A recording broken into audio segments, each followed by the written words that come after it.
제가 영어 목회를 할 때는 이렇게 중고등학생들이 되었던 아니면 우리 이세권 1.5세 영어를 주로 하는 분들과 목회를 할 때에는 많이 가지지 못했던 그러한 생각입니다.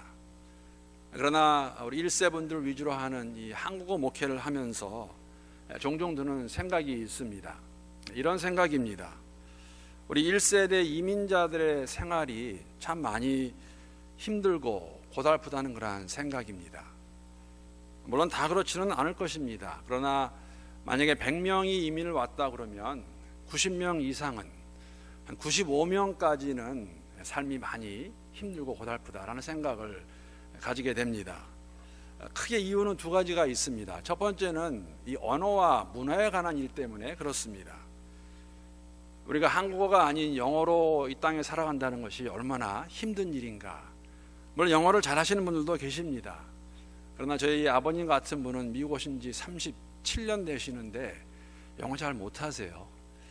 보게 되면 좀 안쓰럽기도 하고 또 감사하기도 합니다. 그러면서 사시는 걸 보게 되기 때문에 우리가 아무리 영어를 잘한다고 할지라도 여러분 문화는 좀 시간이 지나면 배우게 됩니다. 문화는 우리가 처음에 한국 문화가 있기 때문에 다른 것이 있고 받아들이기 힘든 것이 있지만 그래도 시간이 지나게 되면 받아들일 수 있는데 이 언어는 참 쉽게 되지 않습니다. 해결되지 않는 문제지요. 솔직히 고백을 드리면은 제 영어도 제 자녀들이 물론 저는 좀 여러분보다 일찍 왔기 때문에 영어를 하긴 하지만 지금도 제 딸들은 제 영어 가지고 영어 발음 가지고 문제 삼고 있습니다. 여러분 이 혹시 호텔에 머물러보신 분 계신지 모르겠어요. 이 Four Seasons 호텔이라는 굉장히 고급 호텔입니다. 저는 이 호텔에서 자본 적은 없습니다. 아는 지인의 자녀가 거기서 결혼식을 해서 제가 베벌리힐스 Four Seasons 가본 적은 있습니다. 근데 굉장히 좋더라고요.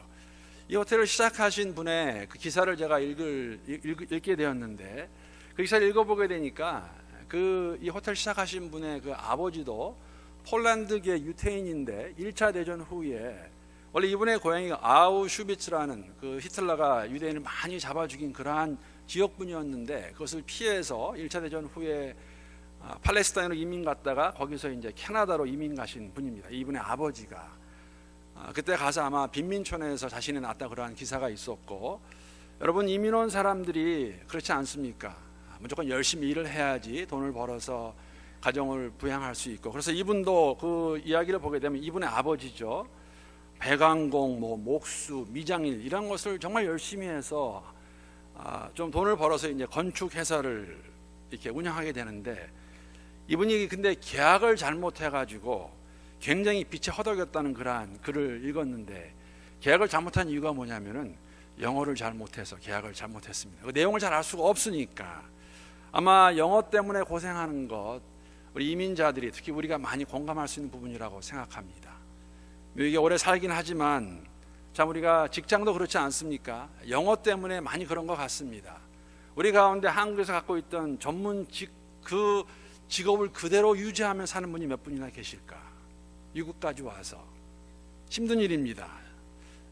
언어 문제로 우리 역시 우리의 부모님들이 또 많은 분들이 한국에서 있던 그러한 직업과는 상관없이 무엇이 되었던지 간에 닥치는 대로 일들을 많이 하신 것 저희들이 잘 알고 있습니다. 이런 거 보게 되면 정말 이민 생활이 힘들고 고달프다는 것 아마 부인하기 어려울 것 같습니다. 그런데 이런 생활을 감수할 수 있는 것이 있습니다. 무엇입니까? 우리가 가지고 있는 소망입니다. 무슨 소망일까? 우리의 자녀들이 우리와는 다르게 이곳에 어릴 때 왔기 때문에 아니면 태어난 자녀이기 때문에 우리 같이 영어로 고생하지 않고 영어를 잘해서 공부 잘해서 열심히 해주어서 자신들이 원하는 직업을 가지고 이 땅에서 좀 더 나은 생활을 할 수 있을 것이라는 그런 소망이 있기 때문에 우리가 힘들고 어려운 삶을 이길 수 있는 것이 아닐까. 그러한 소망조차 없다면 여러분 이 땅에서 무슨 낙으로 우리가 살아갈 수 있겠습니까? 이민자로서 우리에게 그런 소망이 있다는 것이죠. 마찬가지로 우리 믿는 사람에게도 소망이 있습니다. 이 땅에 살아가면서 우리가 믿는다고 말하는데 우리가 가지고 있는 소망이 무엇일까? 그 소망은 다름 아닌 부활의 소망입니다.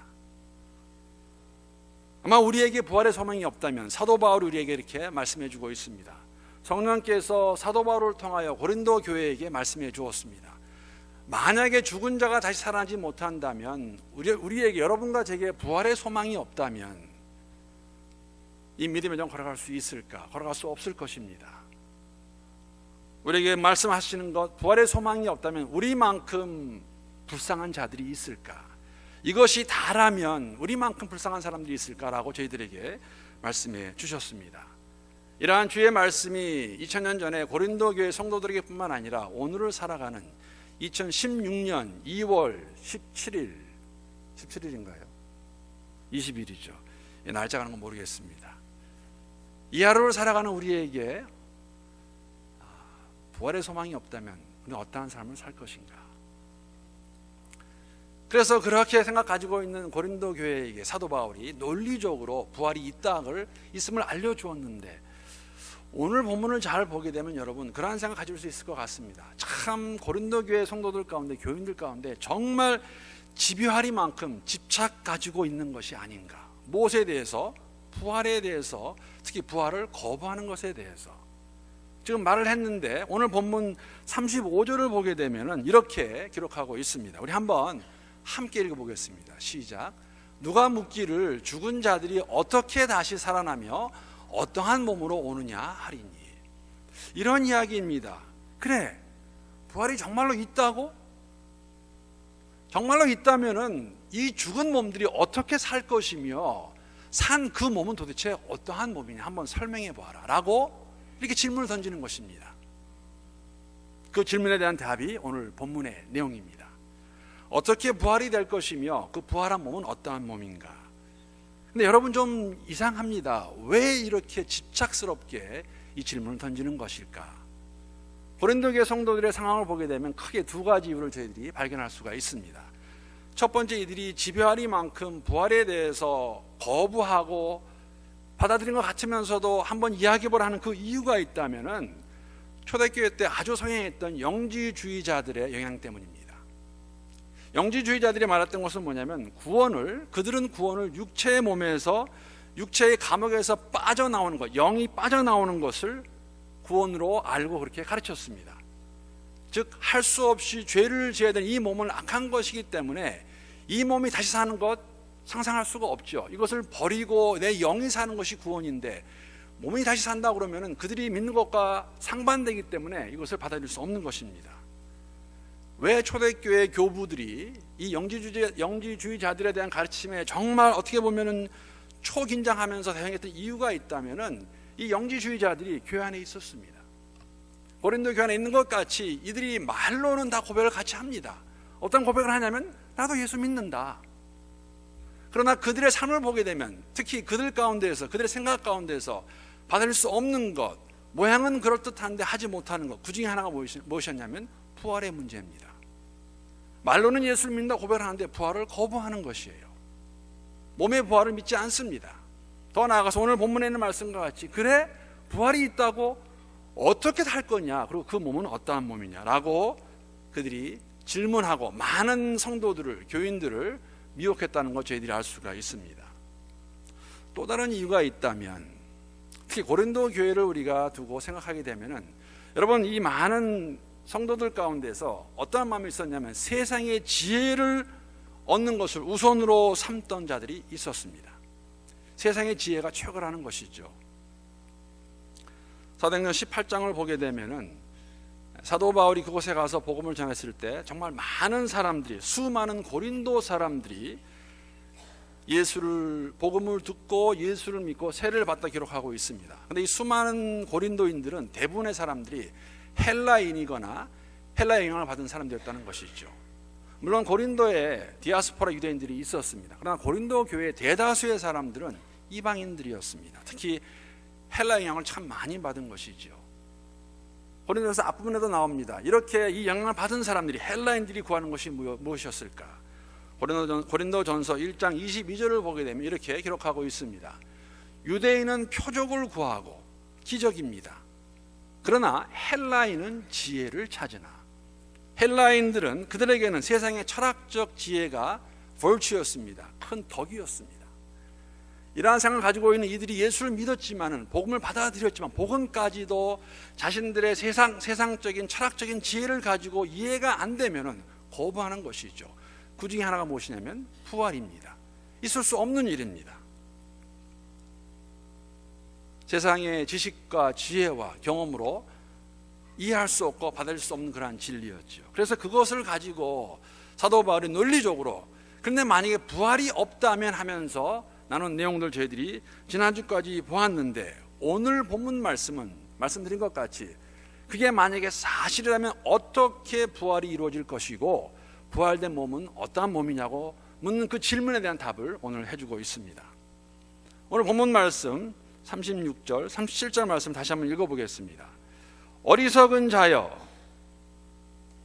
부활을 믿지 못하거나 부활을 믿는다고 하면서도 어떻게 살 것인가, 어떤 몸인가 묻는 그들을 뭐라고 부르냐면 어리석은 자여, 너희들의 지혜와 지식에 갇혀서 이렇게 볼 수 없는 어리석은 자여, 내가 뿌리는 씨가 죽지 않으면 살아나지 못하겠고, 또 내가 뿌리는 것은 장래 형체를 뿌리는 것이 아니요 다만 밀이나 다른 것에 알맹이 뿐이로되. 여러분, 씨를 뿌리게 되면 씨는 죽어야 됩니다.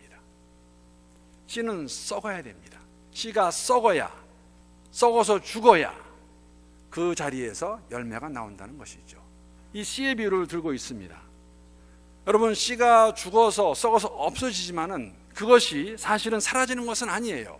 무슨 의미냐면은 그 씨가 죽어야 그 씨앗에서 열매가 나오기 때문에, 다시 사는 것이 있기 때문에 이것이 부활이라는 것입니다. 열매와 씨, 연관이 있고 연속성이 있습니다. 그러나 전혀 다른 것이죠. 씨가 없으면 열매가 있을 수 없어요. 육신의 몸이 없으면 부활이 있을 수 없습니다. 육신의 몸이 있기 때문에 이 몸이 죽게 되면, 이 몸이 썩어서 없어지게 되면 이 몸은 다시 부활의 몸으로 나올 것이라고 그렇게 저희들에게 말씀해 주고 있습니다.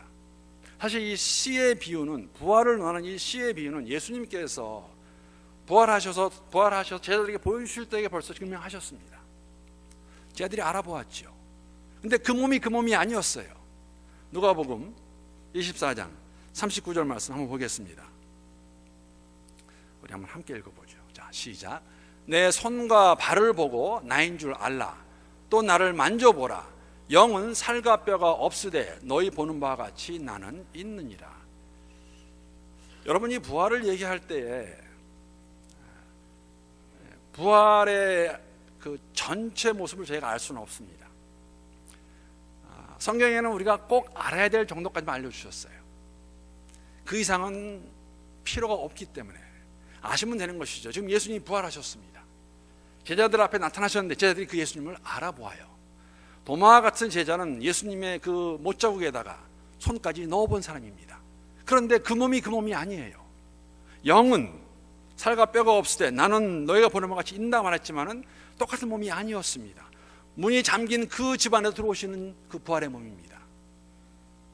씨가 죽어야, 썩어져야 거기에서 열매가 맺듯이 우리 이 몸이 죽어야 이 몸에서 새로운 부활이 있을 것이라는 것 저희들에게 말씀해주고 있습니다. 사랑하는 성도 여러분, 부활은 거듭 말씀드리지만은 인간의 상식으로는, 인간의 지혜로는, 우리의 경험으로는 이해하기 어려운 정도가 아니라 받을 수 없는 것입니다.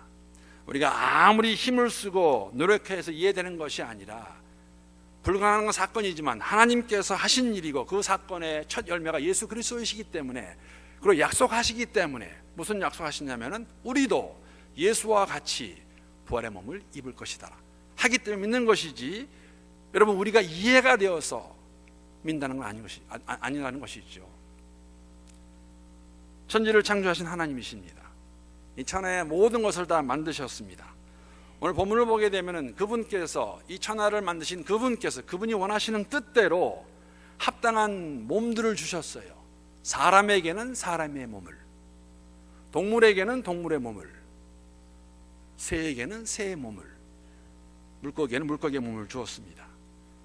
같은 육체인 것 같지만 같은 육체가 아닙니다. 부활은 우리에게만 있습니다. 이 몸에서 있는 부활. 더 나아가서 오늘 본문 말씀 보게 되면 하늘에 속한 몸들도 있고 땅에 속한 몸들도 있다고 이렇게 저들에게 말해주고 있습니다. 하늘에 속한 몸들, 땅에 속한 몸들, 우리는 지금 현재 소유하고 있는 이 몸을 가지고 영지주의자들이 가르쳤던, 그들이 믿었던 이 몸은 악한 것이기 때문에, 버릴 것이기 때문에, 부활이 없는 것이기 때문에 이 몸 가지고 너희들이 원하는 대로 마음대로 살다가 나중에 내 영이 구원받으면 된다. 그거와 맞지 않게 우리는 이 땅에서 이 몸을 가지고, 땅에 속한 몸을 가지고 이 땅에서 영광을 돌려야 되는 것이죠. 먹든지 마시든지 무엇을 하든지 무엇입니까? 하나님의 영광을 위해서 살아라. 이 몸을 가지고. 그러나 이 몸을 가지고 하늘나라에 갈 수는 없습니다. 하나님 나라에 들어갈 수가 없습니다. 우리는 부활의 몸을 입어야 된다는 것이죠. 부활은 있을 것이고, 그래서 묻는 질문, 그 부활의 몸이 어떠한 몸이냐라고 질문하는 그들에게 오늘 본문 보게 되면 그 몸이 어떠한 것인가, 이 정도 저희들에게 말씀해 주십니다. 42절 말씀, 죽은 자의 부활도 그와 같으니 썩을 것으로 심고 썩지 아니할 것으로 다시 살아나며. 하나님께서 흙으로 사람을 만드셨습니다. 그러기에 우리의 몸은 마지막에 다 썩어 없어지게 됩니다. 썩지요. 우리 몸만 그렇습니까? 세상에 있는 모든 것들이 다 썩어 없어질 것입니다. 우리의 젊음 없어졌지 않습니까? 우리의 아름다움, 여자분들은 좋은 것 같아요. 아름다움은 나이가 들수록 더 아름다워진다고 그러는데 남자들은 안 그런 것 같은데, 우리의 권세, 우리의 명예 다 썩어 없어질 것입니다. 다 없어질 것입니다. 시간이 되면 이러한 모든 걸 다 땅에 심어버리고 다 버려버리고 다 썩어질 텐데, 그 다음에 영원히 썩지 아니할 것, 그러한 몸, 그 새 몸, 새로운 몸, 그것이 바로 부활의 몸이라고 저희들에게 말씀해 주십니다. 썩지 않을 그러한 새로운 몸입니다. 43절 말씀입니다. 욕된 것으로 심고 영광스러운 것으로 다시 살아나며, 약한 것으로 심고 강한 것으로 다시 살아나며. 우리의 육신은 죄를 지어서 욕된 것이 되었습니다. 이 욕된 몸을 가지고는, 이 몸으로는 하나님의 나라를 유업으로 받을 수 없습니다. 그래서 필요한 것이 죽음입니다. 죽음이라는 그 문을 통해서 이 욕된 이 몸을 벗어버리고 던져버리고 묻어버리고 썩게 내버려두고 죄 없는 영광의 몸으로 부활할 것입니다. 이것이 부활의 몸입니다. 우리 육신은 약합니다. 얼마나 약합니까, 여러분? 우리가 아무리 열심히 운동을 하고 좋은 것을 먹어도 육신은 약합니다. 오늘 최근래 우리의 마음을 가장 어렵게 하고 두렵게 하는 건 무엇이 있습니까? 요사이는 지카 바이러스예요. 목이 잘못 물리면 지카 바이러스에 감염되어서 병을 앓게 되고 죽기까지도 합니다. 마음도 약하고 몸도 약하고 영도 약해져서 많은 시험과 죄에 빠지기도 합니다. 죄를 짓기도 합니다. 그러나 때가 되면, 그날이 되면 이걸 다 벗어버리고 새롭게 입을 몸이 부활의 몸이라고 성경 저희들에게 말해주고 있습니다. 44절 말씀입니다. 우리 몸으로 육의 몸으로 심고 신령한 몸으로 다시 살아나니 육의 몸이 있은즉 또 영의 몸도 있느니라. 말씀드린 것 같이 이 육신은, 이 육의 몸은 이 세상에 합당한 몸입니다. 이 땅으로부터 왔습니다. 흙으로 만든 이 몸, 첫 번째 아담의 몸입니다. 하나님 만드신 그 몸. 그러나 부활의 몸은 하늘에서 온 몸입니다. 신령한 몸입니다. 예수 그리스도의 몸이고 부활의 몸이라는 것이죠. 첫사람은 땅에 났으나 47절 말씀과 같이 흙에 속한 자이거니와 둘째 사람은 하늘에서 나셨느니라. 예수 그리스도 안에서 우리가 믿는 그 믿음 가운데서 우리에게 복음이 있기 때문에 그때가 되면 이 땅에 속한 이 땅의 몸을 다 벗어버리고 하늘에 속한 몸, 신령한 몸, 예수 그리스도 안에 얻은 그 몸을 가지고 우리가 부활할 것이라고 성경은 저희들에게 말해주고 있습니다. 부활의 소망이 없다면 여러분, 우리의 삶이 어떠할까? 창조주 하나님께서 우리에게 이 몸을 주셨지만 약한 것이고 악한 것이고 연약한 것이고 죄를 지은 것이기 때문에 썩어 없어질 것이기 때문에 이것을 다 벗어버리고 부활의 몸을 입을 것이라는 것, 하나님께서 하실 것이라는 것 저희들에게 말씀해주고 있습니다. 이것을 이루신, 이 목적을 이루신 그날이 바로 부활절이죠. 자, 부활절을 우리가 기다리는 가운데 있는데 저 벽에 보시면은 이제 사순절이라는 배너가 올라가 있습니다. 사순절 어떠한 날입니까? 부활주일 전에 모든 주의를 뺀 40일 동안의 기간을 가리켜서 사순절이라고 말합니다. 사자에다가 열순자 절 말하고 있는데, 교회 달력에 보게 되면은 사실 그 어떠한 그 절기보다도 사순절과 부활절이 가장 귀하고 중요한 절기가 맞습니다.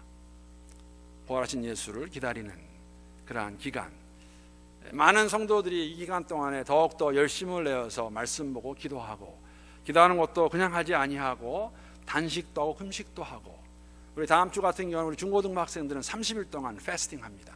금요일날 모여서, 주일날 금요일날 모여서 토요일까지 음식 먹지 않고 사순절의 한 그 액티비티로 그들이 셀폰도 안 하고 음식도 안 먹고 그러는 가운데 이제 시간을 갖습니다. 그러한 의미가 되는 사순절인데, 부활절을 맞이하게 되는데, 이 기간 동안에 뭐가 있냐면은 사실 헐리우드에서도 영화를 참 많이 내어놓게 합니다. 특히 이제 부활절이나 이 성탄절을 기준으로 해서 새로운 영화들이 많이 나오는데, 한 가지 감사한 거는 이 부활절을 기념하는 영화가 하나 있습니다. 리즌이라는 그러한 영화입니다. 보여주시죠. 이러한 포스터인데, 제가 리즌을 이렇게 광고하는 게 아니라 저는 아직 보지 못했습니다. 왜냐하면 지난주 금요일날 나왔습니다. 이 리즌, 만약에 한국말로 번역하게 되면 뭐 다시 살다, 부활하다, 그러한 내용인데 영화 타이틀입니다. 저는 아직 보지 못했는데 이 영화를 보시고 글을 쓴 분의 글을 제가 보았는데, 그 내용을 보면서 참 좋은 영화라는 생각은 들었어요. 영화 내용은 이렇습니다. 우리가 알고 있는 총독 빌라도가 자기가 거느리고 있는 로마군의 수장이 되는 그 클라비우스라는 사람에게 이러한 명령을 내립니다. 여러분, 영화 내용입니다. 빌라도는 성경에 나오는 실제 인물이지만 클라비우스는 영화상의 인물이에요. 그걸 가지고 만든 영화인데, 어떠한 명령을 내리냐면 3일 후에 예수가 살아났다는 그런 소문이 돕니다. 그랬더니 대제사장들이 빌라도를 찾아가요. 그래서 뭐라고 말하냐면은, 지금 만약에 듣는 이야기가 어떤 얘기가 나오고 있냐면, 부활했다는, 그 예수라는 자가 부활했다는 소문이 돌고 있다. 만약에 내가 총독으로서 이 소문을 잠재우지 못하면 우리가 민중 봉기를 일으킬 것이다. 너 제대로 해라. 그래서 이 일을 해결해라. 그 압력을 받은 빌라도가 자신이 거느리고 있던, 특히 자신이 명령해서 골고다에서 예수를 잡아 죽였던 그 수장 클라비우스에게 다시 불러서 명령합니다. 내가 가서 자초지종을 알아보고 이것이 소문인 것을 증명하라는 이야기죠. 그래서 이 클라비우스가, 여러분, 클라비우스의 마음 가운데는 분명한 확신이 있었어요. 예수는 분명히 죽었다. 어떻게 합니까? 그 자리에 있었습니다. 보았습니다. 3명이 죽는데 가운데 예수라는 자가 있고 양옆에 강도가 죽는데, 강도들은 정말 고통 가운데서 막 부르짖고 있지만 예수는 다 이뤘다고 죽었어요. 그래서 창도 찌르지 않았습니다. 죽은 걸 확인했기 때문에. 자기 눈으로 똑똑히 보았습니다. 죽은 예수. 그래서 그의 마음 가운데 확신이 있죠. 그래요? 내가 확인할 수 있습니다. 그러한 내용입니다. 그래서 그가 예수의 3일간의 행적을 찾는 영화가 바로 이 영화의 줄거리입니다. 그런데 수사가 진전될수록, 알아보면 알아볼수록 그의 눈에 보이는 것 이상의 무엇이 있다는 것을 그가 깨닫게 됩니다. 그러면서 이런 말 하는 것이죠. 자신이 의심하고 있는 것을 의심해요. 자신이 믿고 있는 것을 의심한다는 것이죠. 그래서 나중에 보게 되면은, 아마 이게 제가 볼 땐 영어 고백인데, 이 영화를 보신 분이 한국말로 이걸 번역을 해놨어요. 그래서 어떤 고백이 있냐면 이렇게 고백합니다. 나는 클라비우스입니다. 클라비우스. 양립할 수 없는 두 가지를 봤다. 한 남자는 의심의 여지 없이 죽었다. 그리고 그 남자는 다시 살아났다. 그렇게 고백을 합니다. 로마 군인이고 예수를 믿지 않는 사람이고 유대인들이 가지고 있는 메시아 사상을 미신으로 여기고 있던 사람이고, 그 두 손으로 그가 분명히 그 자리에서 예수를 죽인 사람입니다. 근데 나중에 하는 고백은 죽었는데 살았다고 고백하는 것이죠. 고린도 교회 성도들 가운데 부활을 거부하는 사람들, 부활했다면 어떻게 사는 것을 한번 증명해 보아라, 설명해 보아라, 그리고 어떠한 몸인가 말하는 사람들, 왜 그런 마음을 갖냐면 의심이 있기 때문에, 믿을 수 없기 때문에, 이해가 안 되기 때문에 했던 말입니다. 이러한 것을 근거로 해서 부활이 없다고 말할 수 있을까? 뉴욕에 가게 되면은 뉴욕 맨하탄에 이제 여러분들이 좀 아시는 분들이 계세요. 그 리디머 장로교회라는 큰 미국 교회가 하나 있습니다. 그 교회를 담당하시는 목사님이 그 팀 켈러라는 아주 훌륭하신 목사님입니다. 21세기에 C.S. 루이스라고 불릴 만큼 영향력을 발휘하고 있는 분이 이 팀 켈러라는 목사님입니다. 책을 많이 쓰셨습니다. 목회도 잘하시고 웨스트민스터에서 가르치시기도 하시고 책도 많이 쓰시고, 그분이 쓴 책이 많은데 그 중에 어떤 책이 있냐면은 이러한 타이틀의 책이 있습니다. The Reason for God. 한국말로 번역이 됐습니다. 살아있는 신. 이라는 글을 썼는데 그 글에 보게 되면은 사실 팀 켈러 목사님은 변증학적으로 그리스도의 그 예수가 누구인가, 그리스도의 그 기독교의 진리를 이렇게 나누시는 분이에요. 그래서 맨하탄에 있는 그 교회 가게 되면 정말 똑똑한 친구들 많이 있습니다. 월가에서 맨하탄에서 일하는 그러한 젊은 사람 30, 40대 아주 그냥 교회에 많이 차 있죠. 그런 사람들을 상대로 이 진리가 무엇인가, 예수가 무엇인가, 그 교회에는 예수 안 믿는 자들도 많이 있어요. 아니면 회의론자들도 있습니다. 그런 자들에게 이렇게 그 쓴 글이 하나 있는데 어떤 글이 있냐면은 기독교를 가장 올바르게 의심하려면, 그렇게 믿는 이유에 대해서도 의심할 필요가 있다. 기독교를 의심하게 했던 당신의 믿음을 의심하다 보면 그다지 견고한 토대가 있지 않다는 것을 발견할 수 있을 것이다. 예수가 진리가 아니다, 예수가 거짓말장이다, 예수가 미치광이다, 예수가 부활하지 않았다 라고 하는 그 의심에 대해서 의심을 하면은 너희가 믿는 그것이 견고한 토대가 없다는 것이에요. 클라우디우스가 자기가 죽인 그 예수가 죽은 것이 분명한데 그것을 전제로 찾아보았을 때 그가 내린 결론은 뭐였냐면은 예수가 살았다는 것입니다. 여러분, 이 말은 그 팀 켈러 목사님 이런 말까지 하셨어요. 아무리 냉소적이고 회의적이라 하더라도 모든 의심은 또 다른 형태의 믿음을 빕니다. 일어난 사건을 가지고 성경에 기록된 내용들이 있습니다. 그것을 보았다는 사람들의 증언들이 있습니다. 12제자, 있었던 여인들, 500명의 예수를 본 사람들, 그러한 것을 다 부정한다면은 그것조차도 자신이 갖고 있는 믿음이라는 것이죠. 우리에게 주신 말씀 뭐냐면, 여러분, 부활은 우리의 생각과 우리의 지식과 우리의 지혜로 받을 수 없는 것입니다. 왜? 경험 본 적이 없기 때문에. 그러나 하나님께서 이 일을 이루셨고 그리스도 예수가 부활하셨기 때문에 이 이야기는 허황된 이야기도 아니고 지어낸 이야기도 아닙니다. 부활의 소망은 우리가 그냥 가지고 있는 어떠한 뜬구름을 잡는 것 같은 생각이 아니라 그 때가 되면 부활은 있을 것입니다. 부활의 소망, 이것이 없다면 여러분과 저는 가장 어리석은 사람일 것이고 가장 불쌍한 사람이 될 것입니다. 지난주에 말씀드린 것 같이 이 부활을 믿는 자들이라면 우리가 부활에 합당한 삶을 살아갈 수 있는 여러분과 제가 될 수 있기를 함께 기도합니다. 기도 안에 교회 안에 있었지만은 예수를 믿는다고 하지만은 부활을 거부했던 그런 자들의 모습이 우리의 삶 가운데 없을 수 있기를 기도합니다. 진리가 우리를 자유케 하여서 부활의 소망을 가지고 오늘도 이 세상에서, 험한 이 세상에서 믿음의 장 걸어갈 수 있는 우리 모두가 될 수 있기를 함께 기도합니다. 말씀 마치면서 49절 말씀 우리말 성경으로 함께 읽으면서 말씀 마치도록 하겠습니다. 함께 읽겠습니다. 시작. 우리가 흙에 속한 사람의 형상을 입은 것처럼 또한 우리는 하늘에 속한 사람의 형상을 입을 것입니다. 사랑하는 성도 여러분, 때가 되면 여러분과 저는 이 몸 벗어버리고 부활의 몸을 입고 영혼 가운데 하나님과 함께 거할 것인데, 그날을 바라보는 가운데, 영광의 날을 기다리는 가운데 우리가 함께 열심을 내어 최선을 다해 기쁜 마음으로 이 길을 걸어갈 수 있는 우리 모두가 될 수 있기를 우리 주님의 이름으로 축복합니다.